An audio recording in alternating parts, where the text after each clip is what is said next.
위대하신 하나님 감사합니다. 우리들을 사랑하여 주시고 우리들을 죄 가운데서 구원하여 주시고 주님의 품 안으로 인도해 주시고 저희들을 영생의 길로 이끌으셔서 감사드립니다. 이 시간 주님을 사랑하고 위대한 주님을 찬양하는 주님의 자녀들이 이곳에 모였습니다. 주님 이 자리에 임재하여 주시고 주님의 은혜를 허락하여 주시고 주님의 사랑을 부어주셔서 저희들의 마음속에 주님의 사랑이 넘쳐 흐를 수 있도록 주님 인도하여 주시옵소서. 저희들의 마음속에 주님의 영을 부어주시고 저희들에게 지혜를 허락하여 주셔서 주님의 말씀을 깨달을 수 있는 놀라운 은혜와 축복을 허락하여 주시옵소서. 감사드립니다. 주님 사랑합니다. 예수님의 이름으로 기도드렸습니다. 아멘. 할렐루야. 네, 여러분 반갑습니다. 일주일 만이지만 2주일 만이죠. 2주일 만에 너무 반갑습니다. 먼저 광고를 드리자면 다음 주에 저희가 휴일이지만 저희가 로마서 강의가 있습니다.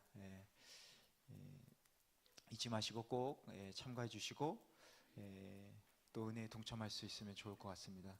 여러분 기도해 주셔서 무사히 그 리더십 수양회를 다녀왔습니다. 그래서 아직 제가 시차 적응을 못하고 있는데 기도해 주셔서 전원 무사히 사고 없이 잘 다녀올 수가 있었습니다. 제가 터키에 있었지만 마음은 여기에 있었어요. 그래서 어떻게 강의를 해야 되나 머릿속으로 고민하고 있었습니다. 그래서 제일 은혜에 있었던 시간이 저에게는 물론 많은 있었지만 가장 은혜로웠던 시간은 주일에 저희가 예배를 드렸는데 버스 안에서 드렸어요. 이동을 계속 하고 있었기 때문에 버스 안에서 저희가 예배를 드렸는데 그 시간이 저한테는 가장 은혜로운 시간이었습니다.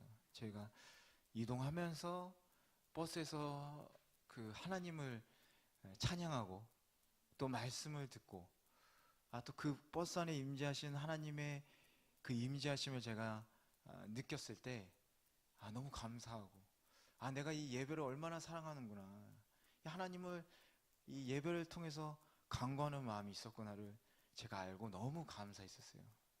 그래서 전 그 예배 시간이 가장 은혜 받은 시간이었습니다. 그리고 많은 곳을 제가 돌아다녔지만 솔직히 기둥밖에 기억이 안 나네요. 그 유적지고 지진으로 다 이렇게 묻혀서 남은 게 없어요. 그래서 남은 게 이렇게 기둥밖에 없는데 그 기둥들이 대부분이 신전입니다. 우상들 신전이기 때문에 그렇게 처음에는 와 뭐 이랬는데 뭐 나중에 기둥밖에 기억이 안 나더라고요. 그래서 그걸 보면서 저는 이런 생각을 했습니다. 이렇게 아무리 아름다운 도시고 그 기술이 정말 엄청나요. 그 건축 기술이. 하지만 이렇게 다 무너지고 남은 게 돌밖에 없는 거죠. 그렇게 된다는 거예요. 저희 인류의 역사가. 하나님이 그렇게 하실 수 있다는 걸 또 배우고 왔습니다. 그래서 지금 로마서를 하고 있지만 그 성경은 항상 로마서뿐만이 아니라 배경이 중요해요. 배경. 로마서는 제가 처음에 개론에서도 설명드렸고 로마서 1장에서 설명드렸지만 이 로마서는 누구한테 쓰는 편지라고 그랬죠? 로마 교회와 로마에 있는 모든 사람들에게 바울이 편지를 하는 거죠. 그래서 로마 교회는 누가 있었냐면 아직 그 쫓겨나지 않은 유대인 신도들과 그리고 이방인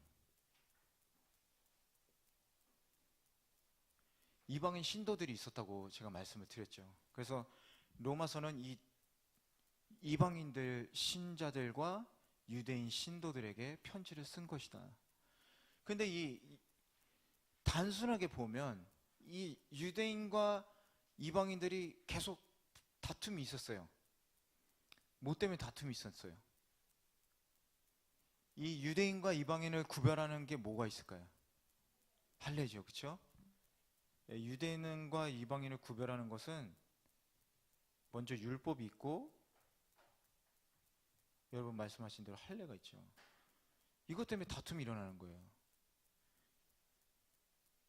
예수님을 믿는데 이 사람들이 근데 니네는 진짜 믿음이 아니야. 율법이 없잖아. 니네 율법을 안 행하고 할례를 안 받았어. 니네는 진정한 신자가 아니야. 이렇게 얘기하는 거죠.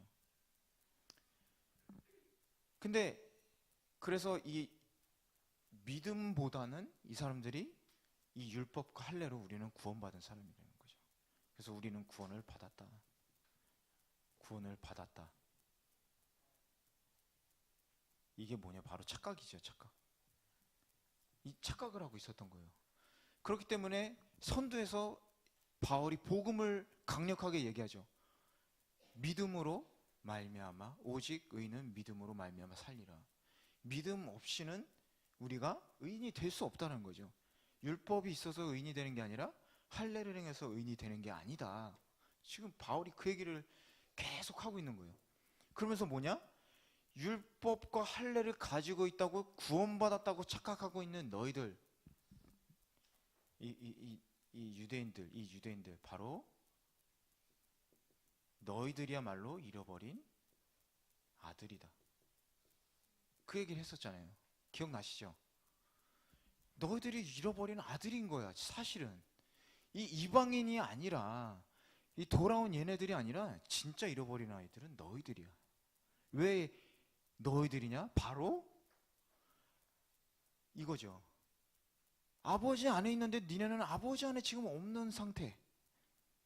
그 축복을 누리지 못하고 그 은혜를 누리지 못하는 너희들. 그리고 형식주의에 있으면서도 그것을 율법을 지키지 않는 너희들. 바로 진정한 구원에 이르지 못했기 때문에 잃어버린 아들이다. 그러면서 이 율법과 할례에 대한 이 형식주의를 비판하면서 뭐라고 얘기하죠? 시편 62편을 제가 예로 드렸죠. 시편 62편에 누가 나오죠? 여기서 다윗의 아들 이 압살롬에 관한 게 나오잖아요. 어땠어요, 압살롬이? 마음으로는 다윗이 그러잖아요. 마음으로 내 앞에서는 아주 순종하고 네 아버지 그러면서 순종하는데 속으로는 마음은 어땠어요? 죽이려고 칼을 갈고 있었잖아요. 마음이 없는 율법 과연 그게 의가 될 수 있을까? 바울은 그걸 얘기하고 있는 거죠. 그러면서 제가 아주 무서운 얘기했죠. 우리 목에 뭐가 있다? 보이지 않는 녹음기 있다 그랬잖아요. 보이지 않는 녹음기가 있다 그랬죠. 그래서 5절에 뭐라고 그랬어요? 2장 5절에 제가 읽을게요. 2장 5절에 보면 다만 내 고집과 회개하지 아니한 마음을 따라 진노의 날 곧 하나님의 의로우신 심판이 나타나는 그날에 임할 진노를 내게 쌓는도다. 그 행한 대로 6절 보면 그 행한 대로 보응을 받으리라. 그렇기 때문에 이 유대인과 믿지 않는 이방인은 이제 믿지 않는 유대인을 얘기할게요. 믿지 않는 이방인을 1장에서 얘기했죠. 믿지 않는 이방인들, 이 모든 사람들 어때요? 하나님의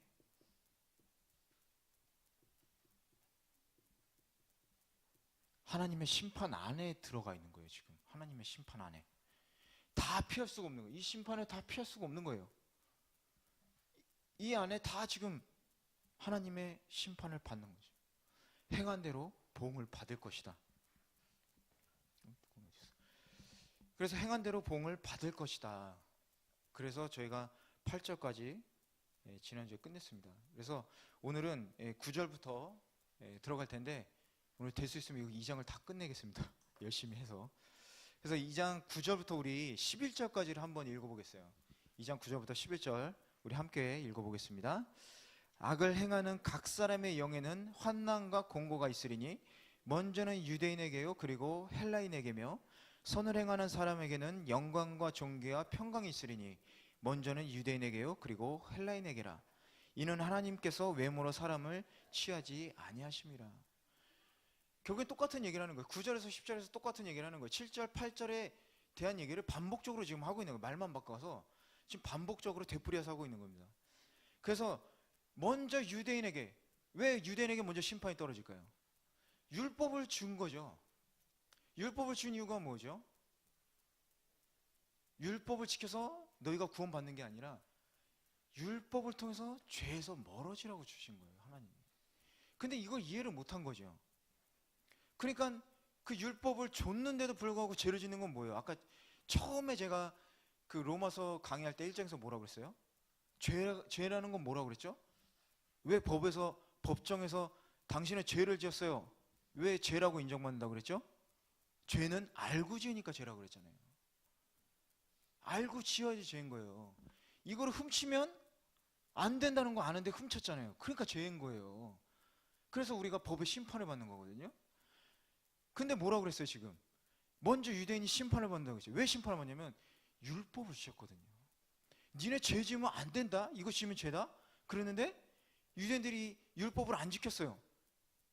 죄 지은 거예요. 엄청난 죄를 짓게 되는 겁니다. 그리고 이방인들은 왜요? 하나님을 모르고, 물론 이들도 죄를 짓기 때문에, 믿지 않는 이방인들 더 타락한 죄를 지었죠. 그렇기 때문에 다 심판을 받게 된다. 이 심판이 뭐냐? 다 피할 수 없는 심판인데 공정한 심판이라는 거예요. 공정한 심판. 모든 사람에게 일정하게 주어지는 심판이라는 거죠. 그래서 중요한 건 뭐냐? 11절 말씀이죠. 외모로 보지 않는다. 외모로 보지 않는다. 우리가 교회에 아주 열심히 나간다고 해서, 우리가 남을 잘 돕는다고 해서 이런 행위로서 구원을 받을 수 없다는 거예요. 우리의 마음이 중요하다는 거죠. 결국엔 그러니까 뭐예요? 이 하나님의 심판으로부터 벗어날 수 있는 거는 뭐예요? 하나님과의 관계예요. 하나님과의 관계. 하나님과의 관계. 하나님과의 관계가 우리가 맺을 수 없어져요. 죄로 인해서 단절됐기 때문에 예수님이 오셨고, 예수님이 우리들의 모든 죄, 이 벽을 허물어 주셨기 때문에 우리가 하나님 앞으로 나아갈 수 있게 됐다. 그 관계를 하나님이 회복해 주셨기 때문에 그걸 통해서 우리가 심판으로부터 피할 수 있다는 거죠. 근데 어쨌든 이런 유대인들, 말씀드렸듯이 로마에 보낸 이 편지의 중요한 거 자꾸 정죄를 하거든요. 그리고 지금 이제 이건 1장이기 때문에 제가 믿지 않는 이방인이라고 썼지만, 이 로마에 있는 로마 교회에 이방인 신자들이 있다고 그랬죠. 그들은 뭐라고 그랬어요? 그 때가 묻어 있다고 그랬죠. 자꾸 믿어서 구원은 받았는데 구원파처럼 나는 믿으니까 이제 괜찮아, 그러면서 계속 타락한 생활을 하는 거예요. 그러니까 그거에 대해서도 바울이 지적하고 있는 겁니다. 12절부터 16절 우리 한번 읽어볼까요? 12절에서 16절 먼저 한번 읽어보고 시작하겠습니다. 무릇 율법 없이 범죄한 자는 또한 율법 없이 망하고, 무릇 율법이 있고 범죄한 자는 율법으로 말미암아 심판을 받으리라. 하나님 앞에서는 율법을 듣는 자가 의인이 아니요 오직 율법을 행하는 자라야 의롭다 하심을 얻으리니, 율법 없는 이방인이 본성으로 율법의 일을 행할 때에는 이 사람은 율법이 없어도 자기가 자기에게 율법이 되나니, 이런 이들은 그 양심이 증거가 되어 그 생각들이 서로 혹은 고발하여 혹은 변명하여 그 마음에 새긴 율법의 행위를 나타내니라. 곧 나의 복음에 이른 바와 같이 하나님이 예수 그리스도로 말미암아 사람들의 은밀한 것을 심판하시는 그날이니라. 헷갈리죠? 무슨 얘기인지. 먼저 보면은 무릇 율법 없이 범죄한 자는 율법 없이 망하고, 똑같은 얘기죠. 제가 얘기했죠. 믿지 않는 자들은 뭐예요? 1장 18절에서 32절까지 율법을 모르는 이방인들이 범하는 범죄에 대해서 리얼하게 얘기했잖아요. 먼저 어떤 범죄를 정했어요? 육의 범죄. 그리고 이들은 또 마음의 범죄. 이 육의 범죄, 마음의 범죄가 뭐라고 그랬어요? 불경건함, 그리고 부정의함. 사람들에게 대한 그 정의가 없다. 하나님에 대한 경건하지 못한, 이들은 심판의 대상이라는 거죠. 그래서 이 율법 없는 자들은 먼저 율법이 없기 때문에 심판을 받는 거죠. 근데 율법이 있는 자들은 율법으로 말미암아 심판을 받는다. 아까 제가 한 얘기입니다. 유대인들에게 있어서 율법이라는 것은 최고의 것이에요. 최고의 것. 그리고 절대적인 거예요. 왜 절대적인 거예요? 하나님이 주셨잖아요. 하나님 말씀이기 때문에 절대적인 거, 완벽한 거예요. 그래서 뭐라고 했어요? 하나님이 너희들의 이마에 이 율법의 책을 써서 기록하고 또 손목에도 달고 다니라고 그랬잖아요. 그러니까 이마에 없고 손목에 없으면 큰일 나는 거예요. 이거 죽는 거예요. 이거. 그렇기 때문에 이 유대인들이 보는 이방인들은, 율법이 없는 이방인들은 저주받은 사람들이에요. 요한복음 7장 49절에 바리새인들이 그렇게 얘기하고 있어요. 정죄를 하면서 그렇게 얘기하고 있습니다. 그리고 우리가 선민, 택한 백성, 이 율법과 할례로 인해서 우리가 선민이다. 내가 선민이다. 나는 구원받았다. 난 택한 백성이다. 이렇게 율법에 뭐라고 했어요? 율법 없이 망하고, 율법이 없는 자들은 율법 없이 망하고, 율법의 있고 범죄한 자는 율법으로 심판을 받는다. 그 얘기를 하는 거죠. 그러니까 결국엔 무슨 얘기예요? 심판받는 건 율법하고 상관없다. 그 얘기를 하고 있는 겁니다. 율법이 있어서가 중요한 게 아니고 율법이 있든 없든 죄를 범하면 심판을 받는다는 얘기를 지금 하고 있는 거예요.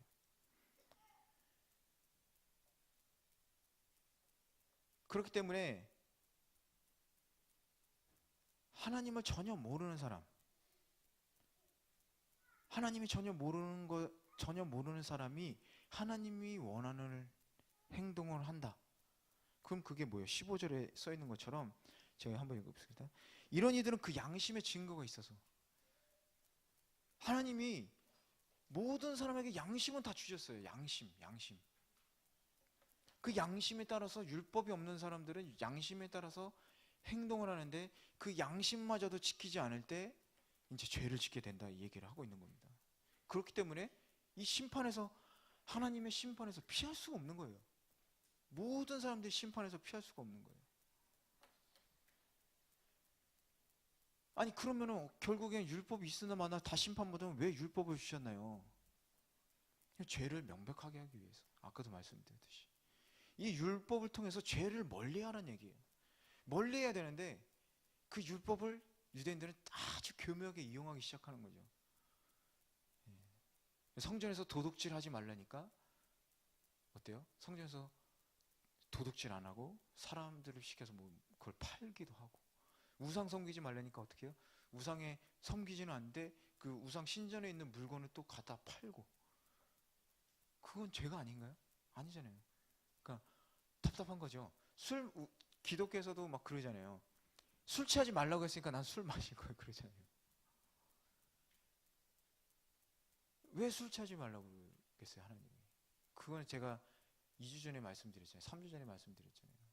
술 마시고 자꾸 죄를 지으니까 술 취하지 말라고 그러는 건데, 그 근본적인 거를 자꾸 따지지 않고 자꾸 그 행위에만 우리가 포커스를 맞추니까 자꾸 문제가 되는 거죠. 예. 그래서 율법이라는 것은 이방인과 구별이 되는 것이긴 하지만 어쨌든 이 유대인조차도 이 하나님의 심판 안에 들어가 있다라는 것을 지금 바울은 강조하면서 얘기하고 있는 거예요.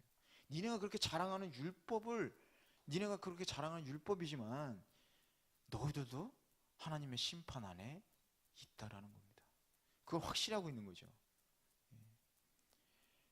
그래서 바울이 회심하기 전에 어떤 얘기를 하냐? 로마서 7장 9절에서 10절에 이렇게 얘기해요. 전에 율법을 깨닫지 못했을 때는 내가 살았더니 계명의 이름에 죄는 살아나고 나는 죽었도다. 생명에 이르게 할 그 계명이 내게 대하여 도리어 사망에 이르게 하는 것이 되었도다.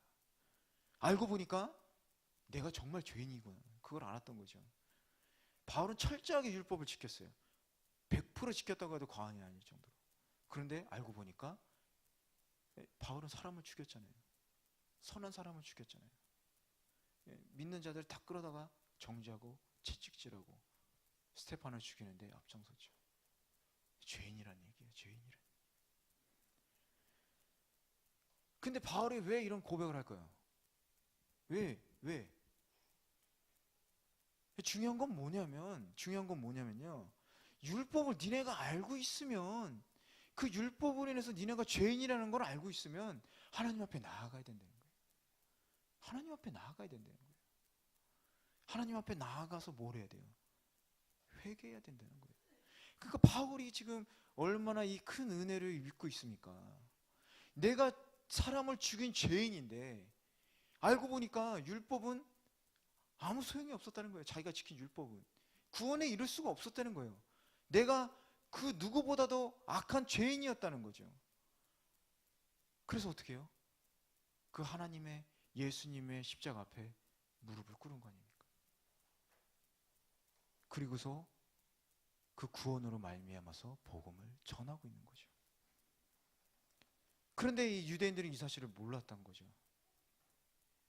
그렇기 때문에 베드로가 말한 것처럼 진정한 하나님 예수님을 너희가 손으로 못 박았다라고 사도행전 2장에서 얘기하는 거죠. 그렇기 때문에 우리가 복음에 대해서 정확하게 알아야 돼요. 복음에 대해서 정확하게 알아야지 복음파처럼 우리가 안 되는 거죠. 그렇죠?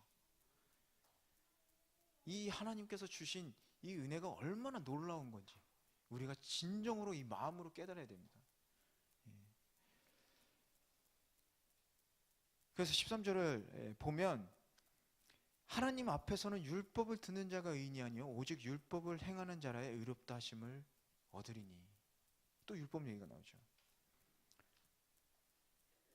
유대인들은 율법을 제가 아주 중요하게 생각한다고 그랬죠. 그래서 듣는 것을 아주 중요하게 생각을 해요. 듣는 것을 아주 중요하게 생각합니다. 그래서 회당이라는 것을 만들었죠. 유대인들이 모여서 회당에서 뭐예요? 말씀 듣잖아요. 뭐 바리새인들, 뭐 서기관들, 율법 학자들 막 이렇게 떠드는 거 열심히 듣잖아요. 그 율법을 듣기도 하고 또 가르치기도 하기 위해서 그 회당을 만든 거예요. 그 정도로 율법이 중요하다는 거예요. 이들의 삶에서 율법은 뗄래야 뗄 수도 뺄래야 뺄 수도 없는 게 율법이다. 근데 이 율법을 아주 중요시하고 이 듣기 위해서 그 율법을 강구하는 자세는 어때요? 아주 중요하죠. 우리들이 말씀을 강구하는 이 모습도 중요하다는 거예요. 우리가 말씀을 듣기 위해서 예배를 드리러 이곳에 오는 것은 아주 중요하다는 겁니다. 그런데 듣기만 하면 어때요? 아무 소용이 없다는 거예요. 이 유대인들이 말씀을 열심히 듣고 말씀을 열심히 외워가지고 막 외치고 다녔는데 정작 그들의 행위는 율법에서 벗어났다. 우리가 매일 주일에 와서 주의 말씀을 듣고 우리가 생활하지만 말씀대로 우리가 살지 않으면 아무 소용이 없다는 거예요. 이게 얼마나 무서운 일입니까? 우리가 말씀을 듣는 이유는 뭐냐? 말씀대로 살기 위해서다. 예수님께서 들어라 그러죠. 귀가 있는 자들은 들어라 이렇게 얘기하시죠. 이 히브리어의 들어라 이 말은요 무슨 뜻이냐면 그냥 듣기만 하는 게 아니라 듣고 머리로 이해해라. 그 다음에 행동해라. 그 얘기를 하고 있는 거예요. 그게 바로 들어라. 듣는 게 바로 그거예요. 근데 듣기만 하면 안 되는 거예요. 그렇기 때문에 우리가 성경 말씀은 똑같아요. 듣기만 해서는 안 돼요. 듣고 말씀을 이해하고 그 다음에 행동을 해야 된다. 그게 바로 듣는 진정한 의미입니다. 그런데 그냥 유대인들은 듣기만 한 거예요. 진짜 듣기만 이렇게 듣고 행동은 안 했던 거죠. 우리도 똑같아요. 큐티가 그래서 우리가 오늘의 교회가 큐티를 열심히 하는 이유가 이것 때문에 그렇죠. 왜 우리가 열심히 큐티를 합니까? 매일매일 하나님 말씀 듣고 생활하기 위해서잖아요. 근데 묵상까지는 잘 하세요. 하나님 이런 뜻으로 얘기하셨구나. 근데 적용이 없어요. 적용이 없는 건 뭐예요? 생활이 없다는 거예요. 생활이 없다. 왜 적용이 없고 생활이 없는 생활이 위험하고 안 좋냐? 제가 터키에 갔는데 고기가 계속 나오는 거예요. 맛있어요. 터키 고기가 왜 맛있냐면요. 얘기를 들어보니까 소고기를 다져서요. 소고기를 다진 다음에 부드럽고 고소하게 하기 위해서 양 엉덩이에 있는 2, 3kg 되는 지방이 있는데 그거를 같이 넣어가지고 다진. 그래서 이렇게 떡갈비처럼 구워요. 맛있어요. 그러면서 이렇게 얘기하시는 거예요. 아, 맛있는데요. 많이 드시면 혈관 막힙니다. 맛있는 고기 저희가 매일 먹으면 어때요? 맛있죠? 좋지요? 혈관 막히는 거예요. 운동해야 돼요. 운동 안 하니까 혈관 막히는 거예요. 똑같은 겁니다. 비만 되는 거죠. 비만. 율법주의자들, 율법주의자들이 왜 어땠습니까? 말씀으로 정죄했잖아요. 율법 가지고 정죄했잖아요. 행하지 않는 사람들이 제일 말씀 가지고 정죄해요. 여러분 아세요? 교회 내에서 그러는 거예요. 자기는 하지도 않으면서 뭐 딱 하면은 그냥 말씀 가지고 쑥덕쑥덕 되고, 그죠? 그렇기 때문에 성경을 많이 안다고 의인이 되는 건 아닙니다, 여러분. 성경대로 살아야지 의인이 되는 거예요. 그게 바로 성화되는 삶을 사는 거죠. 그럴 때 우리 신앙도 깊어지는 겁니다. 그래서 바울은 이 부분을 지적하고 있는 거예요. 이 13절 말씀, 12절 13절을 통해서 바울은 지금 이 말씀을 지적하고 있는 거예요. 유대인들, 너희들은 말씀을 잘 듣고 그리고 강구하고 그 다음에 외우고 암송하고 다녔지만 정작 너희는 행함이 없지 않느냐. 그 얘기를 하는 거예요. 14절 15절을 계속해서 읽어보겠습니다. 14절 15절.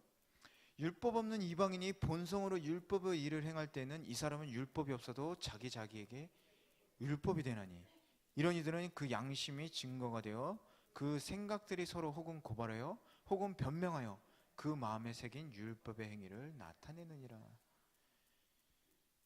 율법에 없는 이방인들에게는 본성으로 율법 대신에 양심이 있다는 거예요. 양심은 뭐라고 했어요?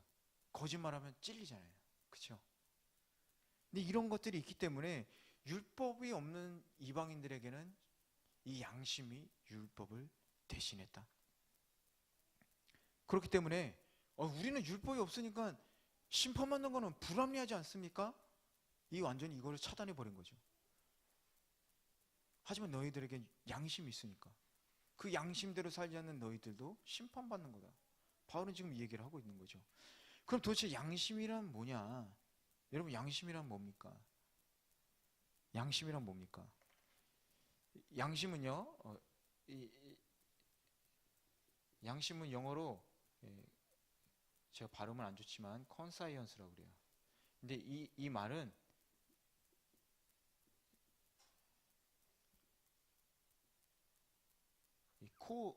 knowledge의 이 합성어예요. 함께 아는 지식이라는 거예요. 함께 아는 지식. 양심은 뭐냐? 모두가 아는 지식이라는 거예요. 모두가 아는 지식. 이거를 훔치면 안 되는 거를 모두가 알고 있는 거예요. 나만 알고 있는 게 아니라, 저 사람만 알고 있는 게 아니라, 그게 바로 양심이다. 함께 아는 지식이다. 그렇기 때문에 양심이 하나의 율법이 되는 거예요. 하나의 율법이 되는 겁니다. 그래서 이스라엘 민족에게 율법을 주시기 전부터 우리들은 이 양심이라는 게 있었기 때문에 좋고 나쁨을 우리가 행하고 판단할 수가 있었다는 거죠. 그래서 신명기가 아니고 십계명에서 그 10계명의 5번에서부터 10계명까지 뭐 부모님을 공경하고 간음하지 말고 살인하지 말고, 이게 다 뭐예요? 양심에 따라서 할 수 있는 거잖아요. 그렇죠? 그렇기 때문에 문자적으로 기록된 이 율법이 아니더라도 우리는 이 율법을 사실은 알고 있다라는 겁니다. 그렇기 때문에 이방인들에게, 너희들에게는 양심이 율법을 대신하는 기능이 있다. 그런데 인간이 타락함으로 어때요? 이 양심이 마비된 거죠. 마비된 거. 해서는 안 되는데 계속 하는 거잖아요. 그래서 1장 마지막 부분에 이 가슴 아픈 현실이잖아요. 그들이 이 같은 일을 행하는 자는 사람의 사형에 해당한다고 하나님께서 정하심을 알고도, 그리고 뭐라고 그랬어요? 자기들만 행할 뿐 아니라 또한 그런 일을 행하는 자들을 옳다 한다고 그러잖아요. 이 양심이 썩었잖아요. 그렇죠? 하면 안 되는 걸 아는데 내가 하고 싶으니까 저 사람 저거 하는 거 맞아요. 그러면서 나도 옳다고 얘기하고 저 사람도 옳다고 하고 같이 하자는 거죠. 그래서 성경은 이렇게 이 마비된 양심에 대해서 이렇게 얘기하고 있습니다. 화인 맞은 양심. 어렵죠? 근데 일본어로는 쉽게 나와 있어요. 부패한 양심. 썩었다는 거예요, 양심이. 모든 사람들이 양심을 갖고 있는데도 불구하고 많은 사람들이 악을 밥 먹듯이 행함으로 그 양심이 화인을 맞아서 썩어버렸다. 그 얘기를 하고 있는 겁니다. 그럼 뭐예요, 결국엔? 율법이 사람 속에서 제 기능을 발휘하지 못한다고 심판이 없는 게 아니죠. 우리가 양심이 율법이 없는 사람들이 난 율법이 없으니까 심판을 안 받는다? 그 얘기도 아니다. 그 얘기죠. 모든 타락하고 죄를 범하는 부패한 인간에게는 하나님의 심판이 있다. 율법을 가지고 있든 없든 상관없이, 할례를 받든 안 받든 상관없이 부패하고 타락하고 죄를 범하면 모든 사람들은 심판을 받을 것이다. 하지만 우리는 어떻습니까? 이제부터 조금씩 구별을 할게요. 우리는 어때요? 하나님을 알잖아요. 하나님의 형상이 누구예요? 하나님은 안 보이시잖아요. 하나님이 안 보이시니까 하나님이 날 좀 보라고 보내신 게 예수님이시잖아요. 우리가 그분을 알잖아요. 그래서 어떻게 됐어요? 이 썩어빠진 양심이 회복했지 않습니까? 이 썩어빠진 양심이 회복했죠. 그래서 이 회복한 양심, 이 양심을 통해서 우리는 어때요? 뭐가 옳고 나쁜지 알지 않습니까? 그렇죠? 그렇기 때문에 우리가 선을 행하되 악은 멀리할 수 있는 겁니다. 그게 바로 크리스찬이죠. 근데 지금 그게 되고 있어요? 아니죠. 그거에 대해서도 앞으로 계속 자세하게 얘기할 겁니다. 그래서 마지막 16절을 한번 보겠습니다. 곧 나의 복음에 이른 바와 같이 하나님의 예수 그리스도로 말미암아 사람들의 은밀한 것을 심판하시는 그날이라. 무서운 얘기 하시잖아요. 지금 은밀한 것을 심판하신다고 그러죠. 은밀한 것을. 하나님은 우리의 겉모습을 보지 않기 때문에 겉으로는 순종하는 척하고 밖에서는 좋은 일 하는 척하고 하지만 마음속으로는 나쁜 생각을 한다면 그 은밀한 것을 하나님은 반드시 심판하실 거예요. 이게 얼마나 무섭습니까? 지금까지 지금 2장 1절에서부터 계속 얘기하고 있는 거예요. 지금 이 16절은 2장 1절에서 15절까지의 결론 부분이에요. 이 은밀한 것으로 심판하신다는 거예요. 우리들이 숨은 죄까지 낱낱하게 찾아내서 하나님이 심판하신다는 거예요. 그런데 여기서 아주 중요한 얘기가 있죠. 중요한 얘기가 있어요. 무슨 중요한 얘기가 있어요? 바로 그리스도로 말미암아라는 얘기. 그리스도로 말미암아. 그러니까 결국은 무슨 얘기예요? 하나님이 우리의 양심을 통해서도 심판하시고 율법, 할례, 모든 행함을 위해서도 우리가 심판을 받을 것인데 그리스도로 말미암아 모두가 이 하나님의 심판에서 모든 인류의 사람들이 이 하나님의 심판에서 벗어날 수가 없는데 그리스도로 말미암아 여기 십자가가 있는 거죠. 길이 하나 생긴 거예요. 그래서 여기 통과할 수 있는 길이 하나 생긴 거예요. 그리스도로 말미암아 우리는 어때요? 심판은 받되 멸망받지 않는다는 얘기입니다. 멸망받지 않는다. 저희도 심판은 받습니다. 여러분 그거 기억하셔야 돼요. 하지만 멸망하지 않는다는 거예요. 멸망하지 않는다. 이 얘기는 그리스도로 말미암아, 이거 뭐 그리스도를 통해서라고도 해석할 수 있고 그 신앙에 대한 신앙이 있고 없음으로도 해석할 수가 있어요. 만약에 우리의 신앙으로라는 의미로 해석한다면 이 그리스도로 말미암아 이건 어때요? 심판 받지만 우리는 그리스도로 말미암아서 그리스도를 믿음으로 우리는 멸망하지 않고 심판받아서 멸망하지 않고 영생을 얻게 된다. 이게 바로 복음입니다. 저희들이 이걸 명확하게 이해를 해야 됩니다. 그래서 멸망의 심판에는 우리가 이르지 않게 될 것이다. 바울이 얘기하는 핵심이에요. 이게 바로. 여러분의 이해를 돕기 위해서 출애굽을 한번 생각해 보세요.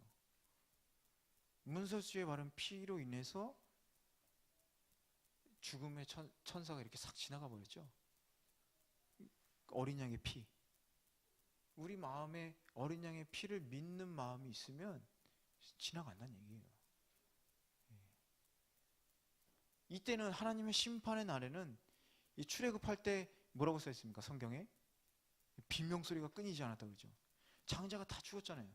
애굽에 있는 모든 장자가 다 죽었고 이스라엘 민족 중에서도 이 문설주의 어린 양의 피를 바르지 않은 자들은 다 죽었죠.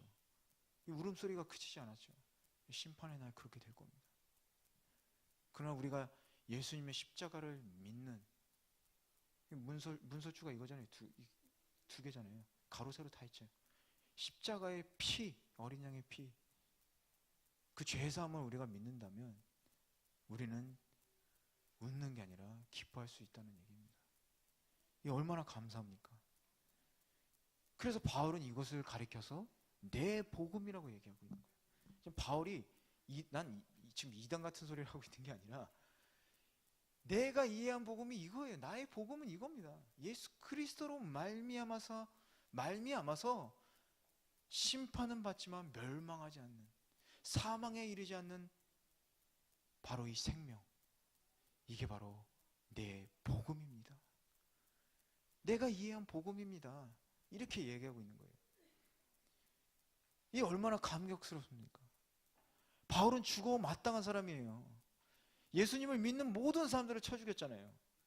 그런데 이 십자가의 사랑으로 구원을 받았어요. 얼마나 감격스럽습니까? 여러분 감격스럽습니까?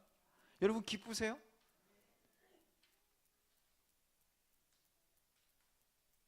근데 왜 다 울상을 하고 싸우고 그랬습니까? 이 흥분되잖아요. 가슴이 막 벅차고 막 뛰어오르지 않으세요? 이 기쁜 소식을 전하고 싶지 않으세요? 나 죽었다 살아났어요. 그렇잖아요. 나 죽었다 살아났는데. 우리 김성록 목사님 오셨을 때 얘기한 거 딱 이거 하나잖아요. 나 죽었다 살아났어요. 이 기쁜 소식을 전하지 않고 있을 수가 없지 않습니까? 복음 전하신 분 있어요? 여러분 복음의 빚진 자예요. 그러니까 복음 전해야 된다고 얘기했잖아요. 그래서 이 2장에서 얘기하는 바울의 가장 큰 강조점, 뭘 지금 바울이 이렇게 세게 얘기하고 있냐? 하나님의 심판이다. 하나님의 심판은 반드시 임할 것인데 너희들의 율법과 할례의 행함이 아니라 바로 믿음이 없다면, 예수 그리스도로 말미암지 않으면 너네는 심판을 받아서 멸망의 길에 이르게 될 것이다. 그 얘기를 하고 있는 겁니다. 왜냐? 율법과 할례로 구원받았다고 지금 착각하고 있으니까. 그런데 우리도 어때요? 이 보이지 않는 녹음기 얘기가 왜 나왔겠습니까? 하나님의 사랑을 우리는 이해를 해야 돼요. 그 잃어버린 아들에 대해서 하나님의 사랑을 우리가 올바로 이해를 해야 돼요. 그냥 잘못했다고 다 덮어주시는 게 사랑은 아니라는 거예요. 이 진정한 사랑은 뭐냐? 기다리는 거예요. 기다리는 거. 멀리서 아들이 회개하고 돌아오기를 기다리는 아버지의 마음, 그 마음이 사랑이라는 겁니다. 하나님께서 지금 심판을 늦추시고 있는 이유가 바로 이 부분이에요. 회개하고 돌아오길 바래. 그 아버지의 마음. 여러분 지금 회개하고 돌아와서 그 아버지의 사랑을 느꼈잖아요. 그렇죠? 근데 둘째 아들의 문제점이 뭐라고 그랬어요? 그 사랑 안에 있으면서 그 사랑을 모르잖아요. 지금 둘째 아들의 또 하나의 문제점은 뭐냐? 이제 로마서하고 상관없이 얘기할게요. 누가복음에서 얘기하는 둘째 아들의 문제점이 뭐냐? 뭐예요? 둘째 아들의 문제점. 짐당한 아들을 누가 찾으러 가야 됩니까? 형이 찾으러 가야 되죠. 형이. 찾으러 안 갔어요. 왜 안 갔어요? 진정한 아버지의 사랑을 모르기 때문에 안 나간 거예요. 그 아버지의 사랑을 느낀다면 동생이 얼마나 불쌍했겠어요. 근데 왜 놔뒀겠습니까? 이 형이 왜 놔뒀어요? 멋대로 살다 죽어봐라 너. 그거잖아요. 그런데 이 유대인들의 이 우월감, 이 자존감, 니네 그렇게 살다 죽어라. 저희들 회개해야 돼요. 이 얼마나 심각한 문제입니까? 우리들 진정으로 아버지 안에서 우리가 그 사랑을 느끼고 있다면, 이 마음으로 느끼고 있다면, 잃어버린 둘째 아들 찾아 나가야 됩니다.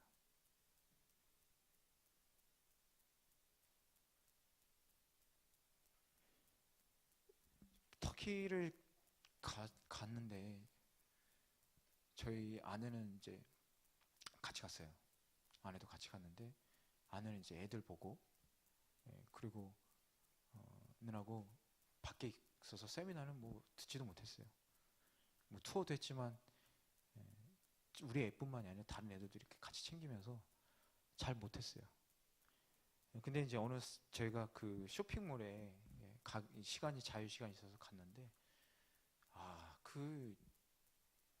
너무 친절한 거예요. 그 터키 사람이 너무 친절한 거예요. 터키 99%가 저기 이슬람입니다. 이슬람교를 믿는 무슬림이에요. 그 사람도 이슬람일 텐데, 이슬람교를 믿고 있을 텐데 너무 친절해요. 그래서 거기서 물건을 사고 나오는데 아내가 갑자기 막 우는 거예요. 깜짝 놀랐어요. 왜 울어? 그랬더니 저 사람이 너무 불쌍해. 저렇게 착한 사람이 하나님을 모르잖아. 막 우는 거예요. 당신은 세미나 못 들어도 성공했네. 그래서 우리가 그런 긍휼의 마음이 없으면 우리가 크리스찬하고 세상 사람들하고 다를 게 아무것도 없는 거예요, 여러분. 저 사람이 저렇게 착한데 하나님을 모르면 얼마나 이게 가슴이 아픕니까? 우리가 기도를 하는데 내 기도만 나는 하나님 우리 가족 잘 먹고 우리 자식이 잘 되고 대기업 가고 좋은 대학 가게, 이런 기도 맹단해서 뭐합니까? 하나님이 기뻐하시겠어요? 천국 가서 너 잘했어, 네 그 기도 내가 다 들어줬잖아. 근데 우리는 천국에서 심판받는 사람들 봐야 되는 거예요. 우리가 심판을 먼저 받고 믿지 않는 자들이 심판받을 겁니다. 하나님이 지금 이 심판을 늦추시는 이유는 다른 거 아니에요. 모든 사람들이 구원받아요. 그 사랑을 우리가 전해야 되는 거예요. 전해야 돼요. 그 사랑을. 그 이유 딱 하나입니다. 회개하고 돌아오라. 그리고 믿는 자들 중에도 회개하지 않고 마음으로 믿지 않는 자들 회개하고 돌아오라. 그래서 지금 하나님은 우리를 기다리고 계시는 거예요. 기다리는 거예요. 그래서 이 사랑을 우리가 정확하게 알아야 됩니다. 찰스 시므온은 이 유명한 설교가인데 이런 얘기했습니다. 내가 주목해서 보기를 원했던 것은 두 가지밖에 없다. 하나는 나 자신의 불결함이다. 내가 죄인이라는 거죠. 그 다른 하나는 예수 그리스도의 그 얼굴에 나타난 하나님의 영광이다. 이렇게 얘기했어요. 이 두 가지를 나는 항상 바라보아야 된다. 그렇기 때문에 이 무슨 얘기예요? 나가 죄인이고 하나님의 영광을 바라려면 어떻게 됩니까? 작은 죄라도 회개하고 하나님 앞에 나아가야 된다. 이 얘기를 하고 있는 겁니다.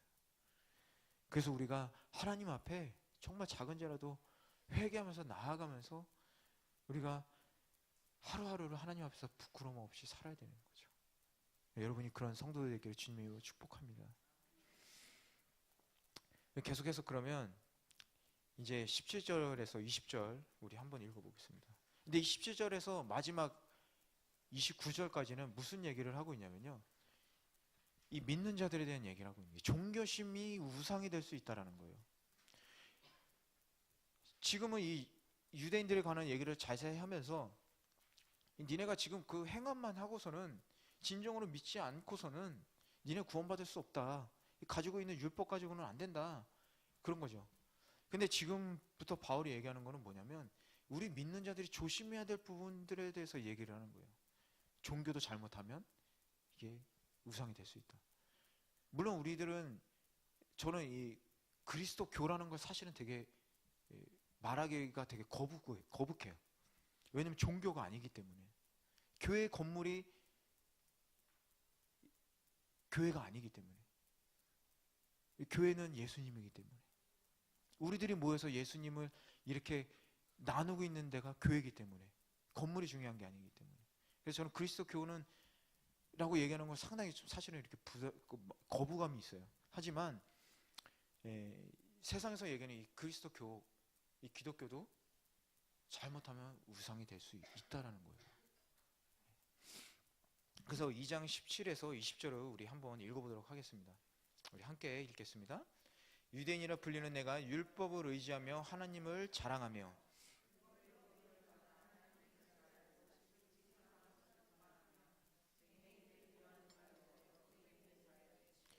율법에 있는 지식과 진리의 모본을 가진 자로서 어리석은 자의 교사여 어린아이의 선생이라고 스스로 믿으니.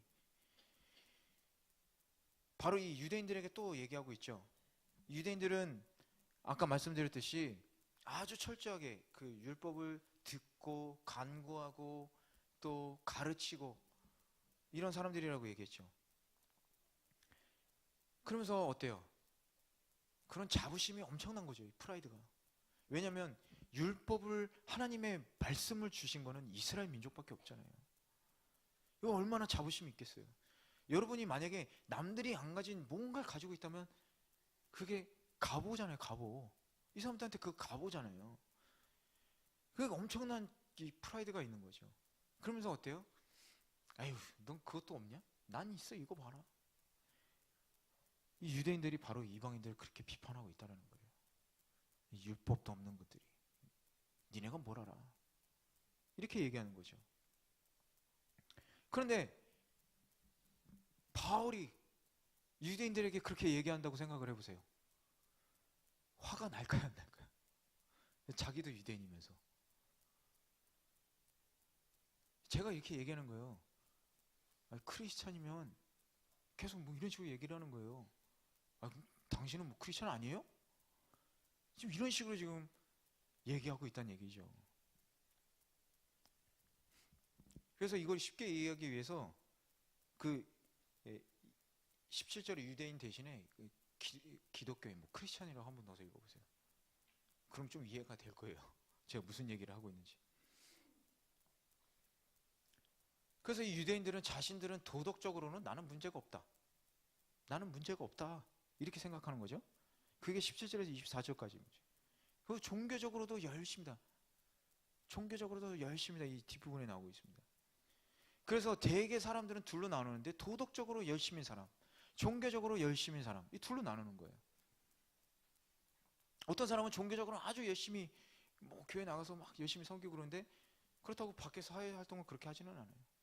근데 어떤 사람은 사회에서는 아주 열심히 하는데 또 교회에서는 그렇게 열심히 내지는 않아요. 이렇게 크게 두 부분을 나눌 수 있다는 거예요. 근데 유대인은 뭐가 문제냐? 둘 다 잘하고 있다는 얘기예요. 밖에서도 아주 열심히 하는데 교회에서도 아주 열심히 하는 거예요. 어디 흠잡을 데가 없잖아요. 근데 사실은 그게 자신들의 올가미가 될 수 있다는 거죠.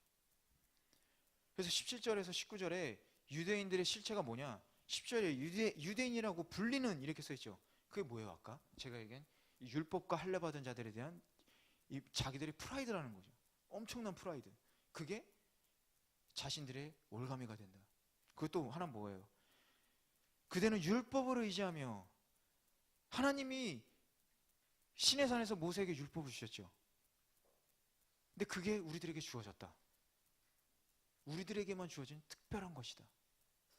이 얘기를 이 유대인들은 그렇게 생각하고 있는 거죠.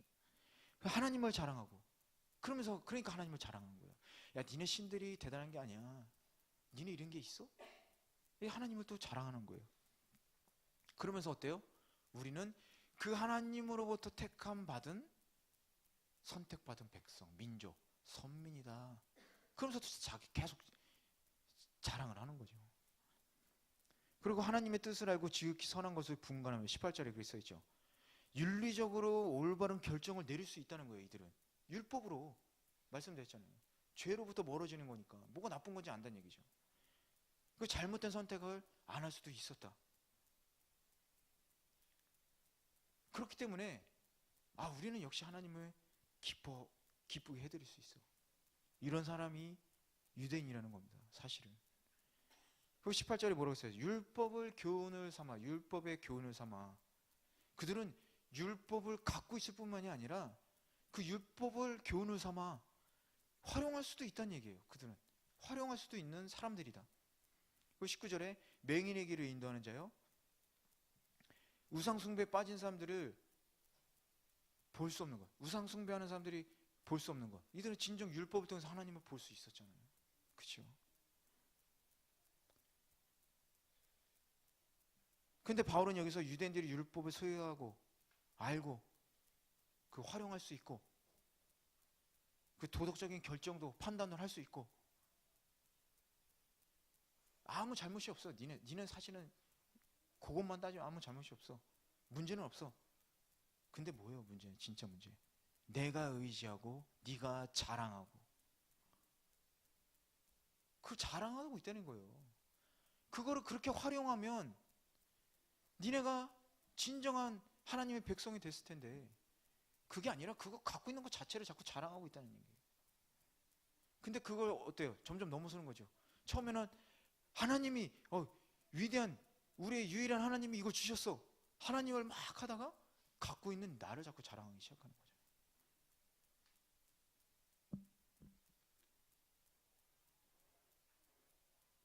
그러니까 어때요? 제가 예전에 한번 새벽 설교 시간에 얘기했었는데 서울의 분당 천당 아시죠? 여러분 아시나요? 분당 천당? 분당 교육 때문에 아주 그냥 엄청난 도시입니다. 부자들도 많이 살고요. 제 친구 와이프가 그 분당에서 초등학교 선생님이에요. 반을 맡아가지고 자기소개 이렇게 돌아가면서 자기소개를 시켰더니 어느 순간 자기소개를 이렇게 하더래요. 우리 집은 저는 레미안에 살고 있고요. 차는 BMW 타고요. 뭐 이런 얘기 계속 하더래요. 그랬더니 뭐 우리 집은 뭐 화장실이 뭐 몇 개가 있고요. 뭐 벤츠 타고요. 그 아버지 거잖아요. 그죠? 똑같은 거예요. 그게 자기 거인 양 막 자랑하고 있는 거예요. 그게 자기 소개가 돼버린 거죠. 똑같아요. 유대인들이 그렇게 돼버린 거예요. 아버지를 봐야 되는데. 그죠? 그래서 21절부터 24절 한번 보면 도덕주의자들에 대한 실패가 나옵니다. 그래서 24절까지 한번 얘기했습니다. 그러면 다른 사람을 가르치는 내가 내 자신은 가르치지 아니하느냐? 도둑질하지 말라 선포하는 내가 도둑질하느냐? 간음하지 말라 말하는 내가 간음하느냐? 우상을 가증히 여기는 내가 신전 물건을 도둑질하느냐? 율법을 자랑하는 내가 율법을 범함으로 하나님을 욕되게 하느냐? 기록된 바와 같이 하나님의 이름이 너희 때문에 이방인 중에서 모독을 받는다. 바울은 참 무서운 사람입니다. 그렇죠? 그 율법을 가지고 있는 유대인들의 좋은 선한 면을 먼저 보여준 다음에 근데 니네가 어떻게 하고 있어? 지금 얘기하고 있는 거죠. 딱 대놓고 얘기하고 있는 겁니다. 꼬아서. 그럼 우리가 이 구절을 그리스도인들은 어떻게 적용을 하면 될까요? 매일 성경을 읽으면서 성경을 말하는 진리를 자기 자신에게 적용하고 있느냐. 아까 했던 얘기입니다. 우리가 그 말씀에 빗대서 생활을 하고 있느냐. 성경은 뭐냐면요, 여러분, 거울이에요, 거울. 우리 성경을 보는 이유는 거울, 내 모습을 보는 거예요. 외출하실 때 여러분들 다 이렇게 거울 보시잖아요. 머리 세팅도 하시고, 머리 뭐 묻었나. 성경 말씀을 통해서 우리를 체크하는 거예요, 체크하는 거. 죄가 있나 없나 체크하는 겁니다. 근데 이 성경을 또 어때요? 말하고 있는 대상은 우리거든요. 하나님은 모든 사람들에게 말씀을 통해서 얘기를 하시지만 먼저 1차적으로 누구예요? 나 자신, 개인한테 먼저 얘기를 하신다는 거예요. 남한테 얘기를 하고 나한테 얘기하는 게 아니라 먼저 우리들한테 개개인한테 얘기를 하고 이 전체 지금 여러분들 모여 있는 것처럼 전체에게도 이렇게 얘기를 한다는 거예요. 근데 그걸 자꾸 말씀하면서 이러죠. 에휴, 저 사람 그러니까 이렇게 하면 안 되지. 자꾸 남을 자꾸 이렇게 손가락질해요. 유대인들이 그랬다는 거죠. 율법 학자들, 바리새인들. 그렇게 해서 사람들을 정죄하기 시작하는 거죠. 말씀을 가르치는 네가 지금 가르치고 있느냐? 너한테 가르치고 있느냐?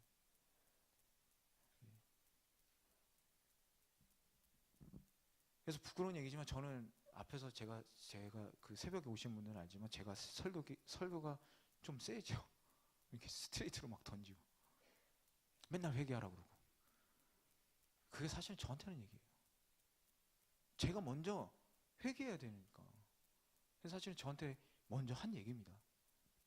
제가 그렇게 살고 있으니까 여러분한테 하는 게 아니라 그 말씀으로 제가 회개를 해야 될 필요가 있으니까 그렇게 여러분도 회개하십시오 얘기하는 겁니다. 그래서 바울은 이 자신만만한 도덕도 잘 지키고 율법, 성경도 잘하는 이 유대인들에게 얘기를 하는 거죠. 니네가 행동으로 옮기지 않고 있다. 21절 보면 그들은 도둑질하고 간음하고 우상을 미하면서 성전의 물건을 훔친다. 여러분 근데 왜 도덕주의가 실패할까요? 양심으로 따는 거 실패할 수 있다는 거예요. 근데 왜 실패할까요? 우리 행동이 항상 지킬 수가 없기 때문에 행동에도 모순이 있기 때문에 그런 거죠. 그렇죠? 꺼리낌 없이 위선을 행할 때가 있잖아요. 요즘 사회적으로 계속 지금 문제가 되는 게 뭐예요? 성적인 문제죠. 성적인 타락이고. 그럼 뭐 심각한 것뿐만이 아니라 뭐 시간 약속 안 지키고 다 도덕이 들어가요. 시간 약속 안 지키고 뭐 횡단보도를 안 지키고 이런 작은 것도 안 지키게 되면 다 위선이 될 수 있다는 거예요. 그럼 얼마나 힘듭니까? 고통스럽잖아요. 안 지키면. 근데 유대인들은 그렇게 생활을 했다는 거죠. 그러면서 어때요? 아까도 얘기했지만 우상을 섬기지는 않지만 신전에 있는 물건 가져다가 팔고 그래서 참된 종교란 뭐냐? 물론 행함도 중요하지만 제일 먼저 우리들의 마음. 얘기했듯이 왜 저 압살롬 얘기를 했겠습니까? 바울이. 마음이 행함으로 나오잖아요. 그렇죠?